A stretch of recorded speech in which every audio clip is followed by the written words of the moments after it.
Hello दोस्तों, स्वागत है आपका हमारे इस YouTube चैनल पे।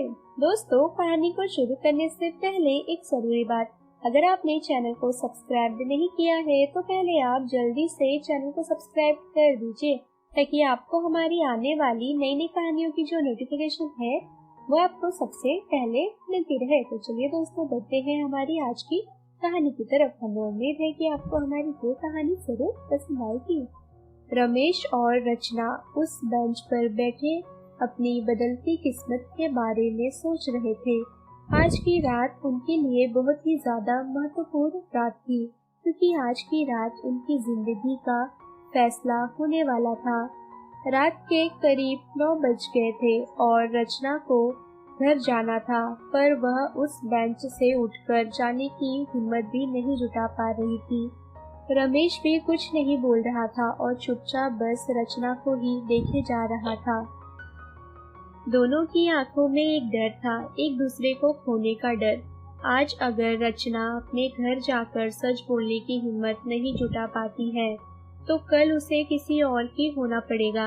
यही बात सोच सोच कर रमेश का दिल तो बैठे जा रहा था। उसने रचना से कहा कि रचना, लेट हो चुका है, अब तुम घर जाओ। रचना ने उससे कहा, मैं जानती हूँ रमेश कि तुम्हारे मन में आखिर क्या चल रहा है।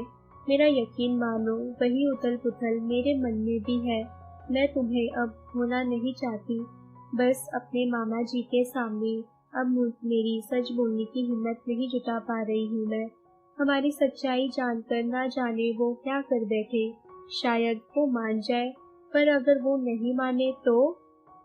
नहीं माने तो हम क्या करेंगे। रचना तो इतना घबराया हुआ देखकर रमेश ने उससे कहा कि रचना, एक बात हमेशा याद रखना, मैं तुमसे हर हाल में प्यार करता हूँ और मैं तुम्हारी मजबूरी भी समझता हूँ। तुम्हें मुझसे समझाने की जरूरत नहीं है। मुझे तुम पर पूरा यकीन है और मैं हमेशा तुम्हारे साथ हूँ। बस कुछ बोलने की स्थिति में नहीं हूँ अभी, क्योंकि मैं भी तुम्हें खोने के विचार मात्र से भी डर जाता हूँ।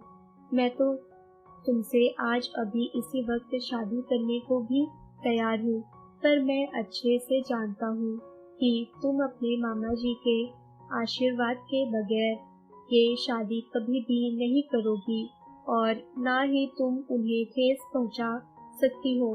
इसलिए मैं तुम्हारे हर फैसले में मैं तुम्हारे साथ हूँ। और अब बहुत रात हो चुकी है रचना, चलो मैं तुम्हें अब घर पर छोड़ देता हूँ। रचना जब घर पहुंची तो उसने देखा कि उसके मामा जी बहुत ज्यादा खुश और उत्साहित थे।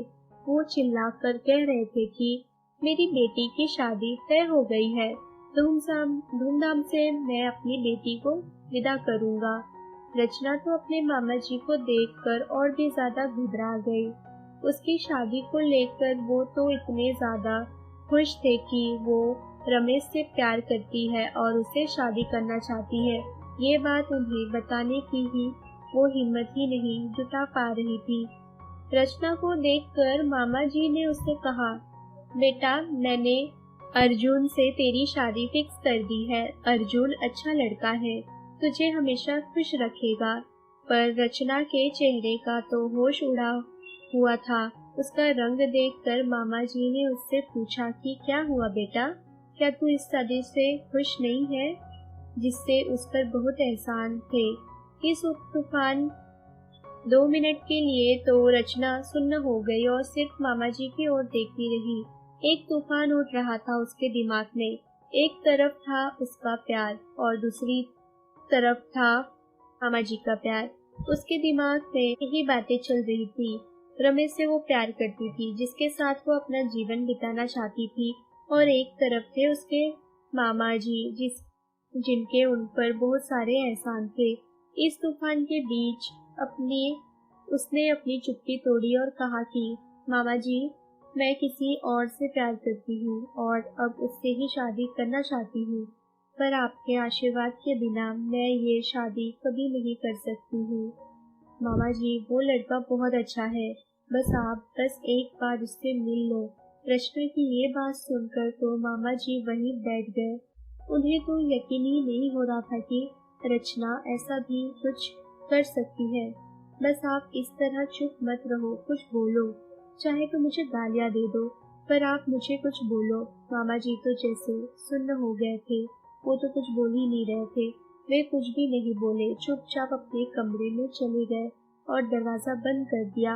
अब इधर रचना की हालत और भी खराब हो रही थी। उसे तो कुछ समझ में नहीं आ रहा था, क्योंकि रचना से उनसे कहा था। रचना उनसे बोलते हुए वहीं बैठकर रोने लगी थी और कहने लगी थी कि मुझे माफ कर दो मामा जी, मैं आपका दिल नहीं दुखाना चाहती थी। आप एक बार रमेश से मिल लो, अगर वो आपको अच्छा नहीं लगे तो आप जहाँ कहोगे ना, मैं वहीं पर शादी कर लूंगी। लेकिन उसके मामा जी तो अब कमरे में चले गए थे। वो रात भर रोती रही और उसे याद आ रहा था कि किस तरह उसके माँ बाप के बचपन में ही गुजर जाने के बाद मामा जी ने उसे अपने घर ले आए थे। एक बेटी से भी बढ़कर ज्यादा उसकी परवरिश की गई थी, उसे पढ़ाया लिखाया और कभी किसी तरह की कोई भी कमी उसे होने नहीं दी। रचना का उसके मामा जी के अलावा कोई ऐसा रिश्तेदार नहीं था जो उस वक्त उसकी जिम्मेदारी लेने को तैयार हो। उसके मामा जी ने ही उसे पाल पोस कर बड़ा किया था। वे भी स्वभाव से तो बहुत अच्छे इंसान थे, पर बहुत ज्यादा रूढ़िवादी थे।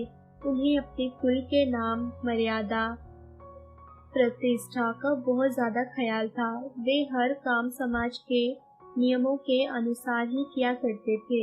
उनके लिए उनके संस्कारों से बढ़कर और कुछ भी नहीं था। ऐसे में दूसरी जाति में लव मैरिज करना तो उनके लिए अब पाप था। वे किसी हाल में दूसरी जाति के लड़के को अपनाने के लिए तैयार नहीं हो सकते थे। उन्होंने हमेशा रचना से एक ही बात कही हुई थी कि चाहे जो करना, तुझे हर चीज की छूट है, पर कभी भी हमारी इज्जत और मान मर्यादा को हमेशा ख्याल में रखना। दरअसल रमेश था भी दूसरी जाति का और फिर रचना ठहरी उच्च कोटि ब्राह्मण। ऐसे में मामा जी को ये कहना कि वो लव मैरिज करना चाहती है, वो भी दूसरी जाति के व्यक्ति से, उसके लिए ये बहुत मुश्किल हो रहा था। फिर भी उसने ये हिम्मत जुटाई। पर अब मामा जी का इस तरह बिना कुछ बोले चले जाने से रचना और भी ज्यादा घबरा गई थी। कहीं मामा जी को कुछ हो न जाए। मामा जी अपने कमरे में बैठकर बस यही सोच रहे थे कि उनकी परवरिश में आखिर कहाँ कमी रह गई है। लव मैरिज जैसी चीज को वो कभी भी मंजूरी नहीं दे सकते। वो चाहते हैं कि रचना की शादी उनकी मर्जी से ही हो, पर वो रचना को दुखी भी नहीं देखना चाहते हैं। इसी कश्मकश में सारी रात निकल गई और फिर मामा जी कोई भी फैसला नहीं ले पाए। वो उनके संस्कार व मान मर्यादा के प्रति इतने कठोर थे कि उनके लिए उस प्रतिष्ठा के दायरे को तोड़ना अब नामुमकिन सा था।